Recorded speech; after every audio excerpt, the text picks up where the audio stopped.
क्या आपने कभी सोचा है कि आसमान के बादलों के ऊपर इंद्रधनुष के उस पार एक ऐसा स्कूल भी है जहाँ किताबों से ज़्यादा जादू पढ़ाया जाता है, जहाँ टीचर होती हैं असली परी रानी और स्टूडेंट होते हैं नन्ही नन्ही परियाँ।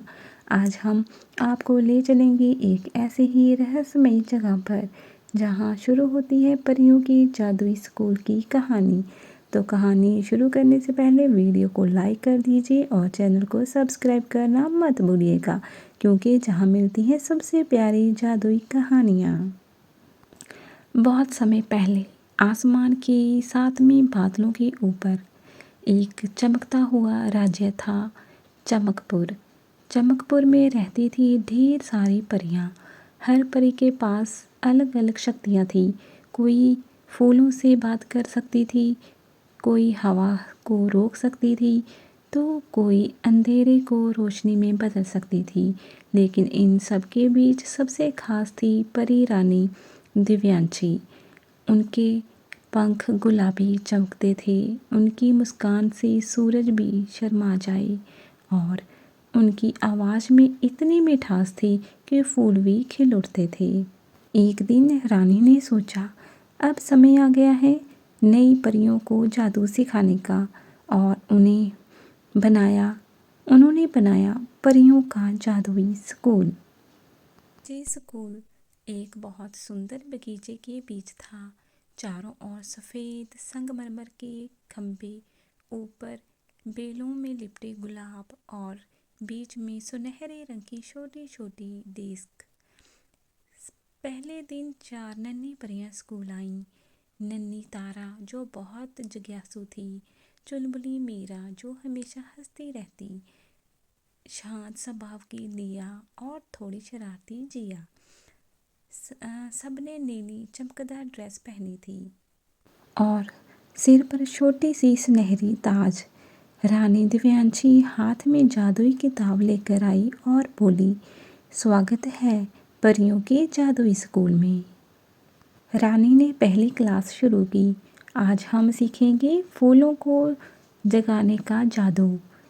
तारा ने उत्साह से पूछा, क्या हम सच में फूलों को जगा सकते हैं? रानी मुस्कुराई, हाँ, लेकिन जादू सिर्फ शब्दों से नहीं, दिल की सच्चाई से होता है। उन्होंने अपनी किताब खोली और एक मंत्र पढ़ा, फूलों की खुशबू जागो रे, रंगों की दुनिया भागो रे। जैसे ही उन्होंने मंत्र पूरा किया, सूखे पड़े फूल अचानक खिल उठे। चारों परियां हैरान रह गई।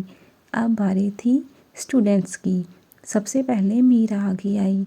उसने जल्दी जल्दी मंत्र बोला, लेकिन कुछ नहीं हुआ। रानी ने समझाया, मीरा, जादू में जल्दबाजी नहीं होती।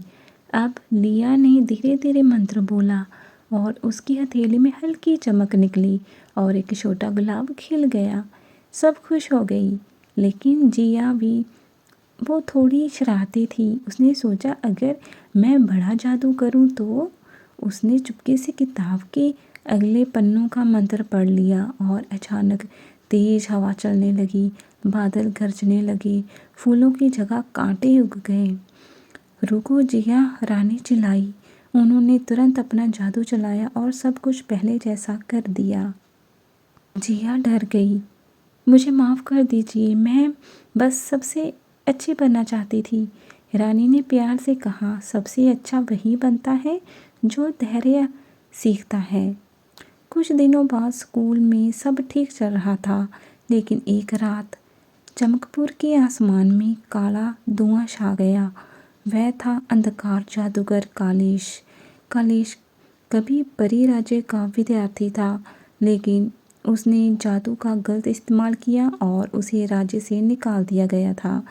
अब वह बदला लेना चाहता था। मैं परियों का स्कूल बंद कर दूंगा, उसने गरजते हुए कहा। अगली सुबह स्कूल के सारे फूल मुरझा गए, आसमान धुंधला हो गया। तारा बोली, ये जरूर किसी बुरे जादू का असर है। रानी ने आंखें बंद की और बोली, जे कालिश की काली शक्ति है। मीरा डर गई, अब क्या होगा? रानी ने गंभीर होकर कहा, अब तुम सबकी असली परीक्षा है। रानी ने चारों परियों को एक एक जादुई क्रिस्टल दिया। इनमें तुम्हारी असली शक्ति छुपी है, लेकिन ये तभी चमकेगा जब तुम डर से ऊपर उठोगी। सबसे पहले तारा आगे बढ़ी। उसने क्रिस्टल पकड़ा और बोली, मैं डरूंगी नहीं। क्रिस्टल हल्का चमका। मीरा ने हंसते हुए कहा, मैं तो डर को हंसी से उड़ा दूंगी। उसका क्रिस्टल और चमकने लगा। लिया ने आंखें बंद की। मैं शांति से लड़ूंगी। और उसका क्रिस्टल नीली रोशनी में चमक उठा। लेकिन जिया, वह अभी भी खुद पर शक कर रही थी। मैंने पहले गलती की थी। क्या मैं सच में अच्छी परी बन सकती हूँ? अचानक कलेश सामने आ गया। हा हा हा हा, तुम नन्ही परियां मुझे रोक नहीं सकती। चारों परियां घबरा गई। तभी रानी ने कहा, याद रखो, असली जादू बाहर नहीं, तुम्हारे अंदर है। जिया ने हिम्मत जुटाई। मैं गलती से सीखूंगी और अब सही काम करूंगी। उसका क्रिस्टल सबसे तेज चमक उठा।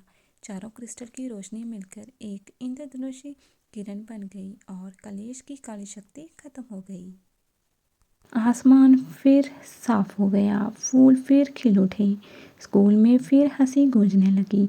कलेश हार गया, लेकिन रानी ने उसे सजा नहीं दी। उन्होंने कहा, अगर तुम बदलना चाहते हो तो जादू फिर से सीख सकते हो। कलेश की आंखों में आंसू आ गए। क्या मुझे भी एक और मौका मिलेगा? हर किसी को मिलता है, रानी बोली। और इस तरह परियों का जादू का स्कूल और भी मजबूत बन गया। इस कहानी में हमें सीख मिलती है, जादू ताकत में नहीं, नीयत में होता है। गलती करना बुरा नहीं, उसे ना सीखना बुरा है। मिलकर हम सबसे बड़ी मुसीबत को हरा सकते हैं। अगर आपको ये कहानी पसंद आई हो तो कमेंट में लिखिए, मुझे भी जादू स्कूल जाना है। और अगली कहानी में हम मिलेंगे एक नई जादुई दुनिया के साथ। तब तक के लिए अपनी मुस्कान बनाए रखिए और सपनों पर विश्वास रखिए, क्योंकि कभी कभी जादू सच होता है।